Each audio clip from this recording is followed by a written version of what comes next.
আজকে তোমাদের সঙ্গে সম্পূর্ণ নিরামিষ বেগুনের রেসিপি শেয়ার করব। যে কোনো নিরামিষ দিনে কিন্তু তোমরা অবশ্যই ট্রাই করে দেখো। তো দেখো, বেগুনগুলোকে ঠিক এরকম লম্বা লম্বা করে কেটে নিয়েছি। এবারে বেগুনগুলোকে নুন আর হলুদ দিয়ে একটু মাখিয়ে রাখবো ওই 10 মিনিট মতন। তো দেখো, নুন হলুদ দিয়ে দিলাম, ভালো করে প্রত্যেকটা বেগুনে মাখিয়ে নেব।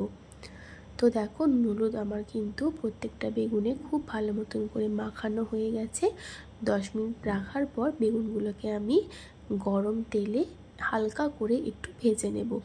খুব বেশি ভাজলে কিন্তু পরবর্তীতে রান্না করার সময় বেগুন একদম গলে যাবে, জাস্ট গায়ে কালার আসবে, ঠিক সেই রকমভাবেই ভেজে নেব। তো দেখো, হাই ফ্লেমে কিন্তু ভাজবো, গ্যাসের ফ্লেম লোতে করে ভাজার কিন্তু কোনো দরকার নেই।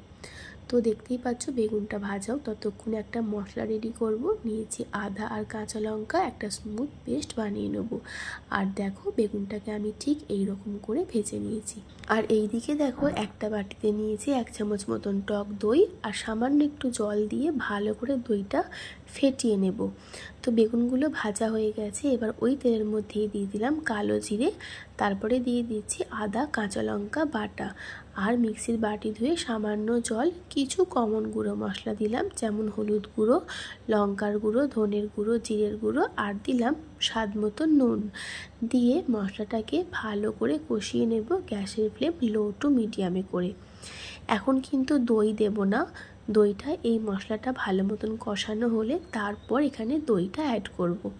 তো দেখো, মশলা কিন্তু আমার খুব ভালো মতন কষানো হয়ে গেছে, দেখতেই পাচ্ছ মশলার কালার কিন্তু একদম চেঞ্জ হয়ে গেছে। এইবারে দিয়ে দিলাম ফেটিয়ে রাখা টক দই, আর টক দই দেওয়ার সময় কিন্তু গ্যাসের ফ্লেম একদম লোতে করে দিতে হবে। তো টক দইটা দিয়ে দেখো খুব ভালো করে মিশিয়ে নিচ্ছি, সাথে সাথে নাহলে টক দই ফেটে যাবে।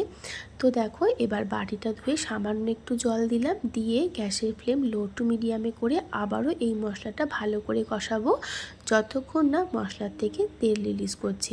তো দেখো, কথা বলতে বলতে কিন্তু মশলা আমার খুব ভালো মতন কষানো হয়ে গেছে। এবার ভেজে রাখা বেগুনগুলোকে আমি এর মধ্যে দিয়ে দিলাম।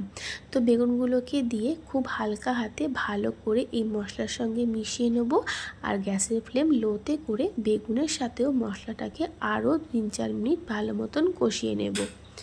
তো দেখতেই পাচ্ছ বেগুনের সাথেও কিন্তু মশলা আমার খুব ভালো মতন কষানো হয়ে গেছে।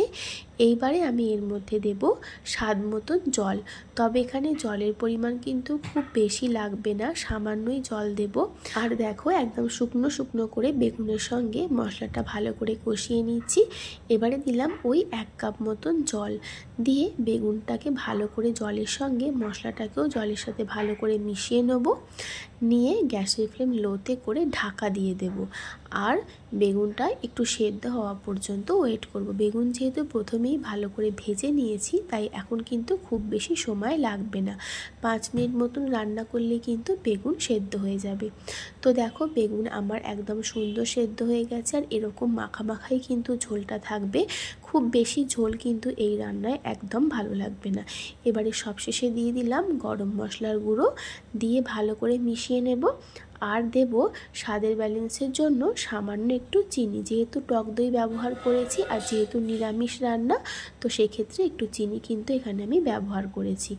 তো দেখো, ভালো করে মিশিয়ে নিলাম গরম মশলার গুঁড়ো দিয়ে। এবার ঢাকা দিয়ে দিচ্ছি 5-7 মিনিটের জন্য, তারপরে একটা অন্য পাত্রে ঢেলে নিয়েছি। তৈরি হয়ে গেল নিরামিষ দই বেগুন। গরম গরম ভাতের সাথে কিন্তু জাস্ট দারুণ লাগে। অবশ্যই যে কোনো নিরামিষ দিনে কিন্তু তোমরা ট্রাই করে দেখতে পারো, আশা করি তোমাদেরও ভালো লাগবে। তাহলে আজকের ভিডিও কেমন লেগেছে কমেন্ট করে জানিও কিন্তু। ভালো লাগলে আমার চ্যানেলটা সাবস্ক্রাইব করে দিও, আর তোমরাও বাড়িতে ট্রাই করে দেখো আমার আজকের এই রেসিপি। তবেই না বলতে পারবে তোমাদের কেমন লেগেছে আমার রেসিপিটা। আজকের মতন আসি, সবাই খুব ভালো থেকো।